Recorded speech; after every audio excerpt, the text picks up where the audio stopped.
શું તમે જાણો છો કે ગુજરાતના સમુદ્ર કિનારે એક એવો સ્તંભ આવેલો છે જે આધુનિક વિજ્ઞાન અને ગૂગલ મેપ્સને પણ પડકાર ફેંકે છે? એક એવો પથ્થર જે હજારો વર્ષો પહેલા ચિંધાયેલા એક તીર દ્વારા પૃથ્વીના સૌથી મોટા રહસ્યનો પર્દાફાશ કરે છે. આજે આપણે વાત કરીશું સોમનાથ મંદિરના એ ઐતિહાસિક બાણસ્તંભ વિશે, જે સાબિત કરે છે કે આપણા ઋષિમુનિઓ પાસે એવું જ્ઞાન હતું જે આજે નાસા પણ શોધી રહ્યું છે.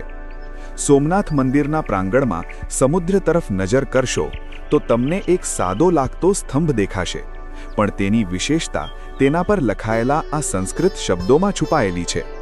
આ સમુદ્રાંત દક્ષિણ ધ્રુવ પર્યંત અબાધિત જ્યોતિર્માર્ગ.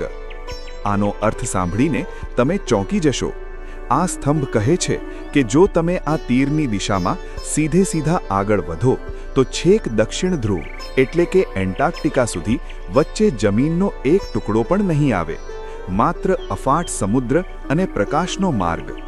મિત્રો, આજના સેટેલાઇટ યુગમાં ગૂગલ મેપ્સ દ્વારા આ ચેક કરવું સરળ છે, અને નવાઈની વાત એ છે કે આ હકીકત 100% સાચી છે.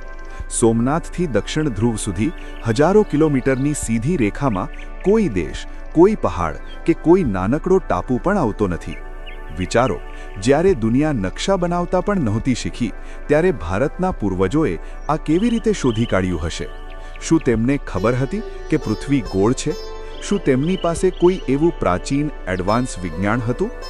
આ સ્તંભને જ્યોતિર્માર્ગ કેમ કહેવામાં આવ્યો?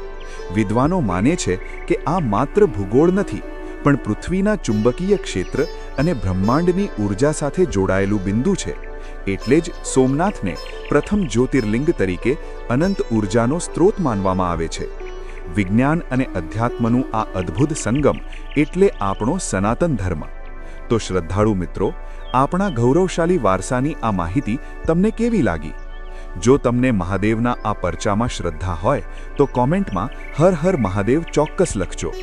આ વિડીયોને તમારા પરિવાર અને મિત્રો સાથે શેર કરો, જેથી તેમને પણ ભારતની આ ભવ્ય વિરાસતની ખબર પડે.